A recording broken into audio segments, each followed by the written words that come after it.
U.S. Navy filmed UFO that defied physics, claims former senior U.S. National Security Chief.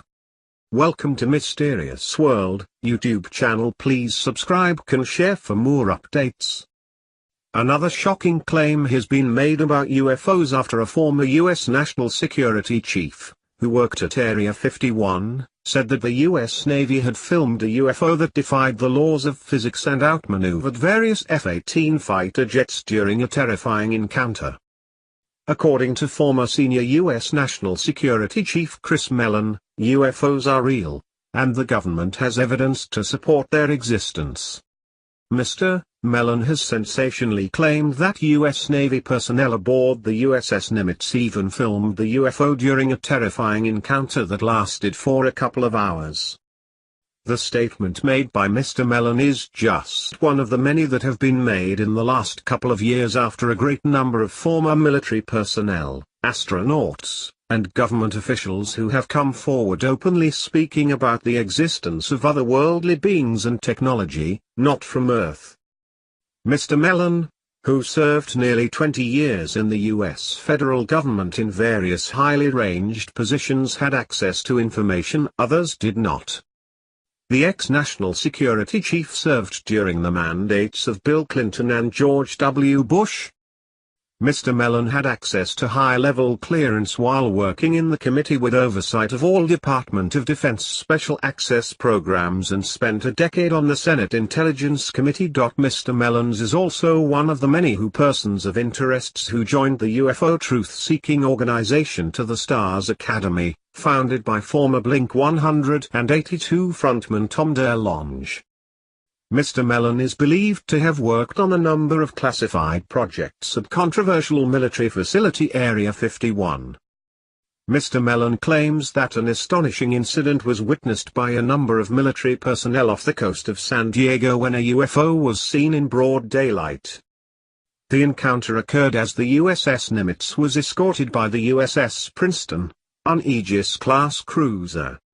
Imagine these ships engaging in a routine training exercise when an unidentified aircraft with a small radar cross-section appears on the radar heading directly towards the battle group, said Mr. Mellon. The aircraft has no transponder, does not respond to radio calls.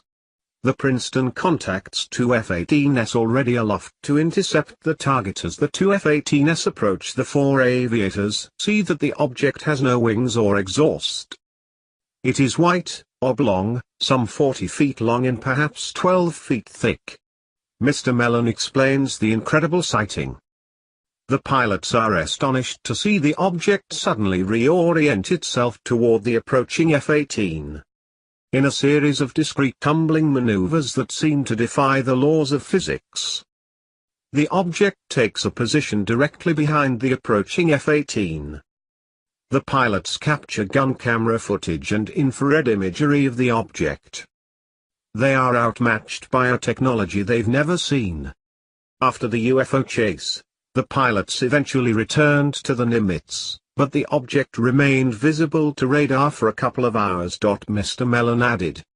At one point the object soars to 80,000 feet, hovers, then drops at supersonic speeds, coming to a full stop a mere 50 feet above the ocean, where it resumes hovering.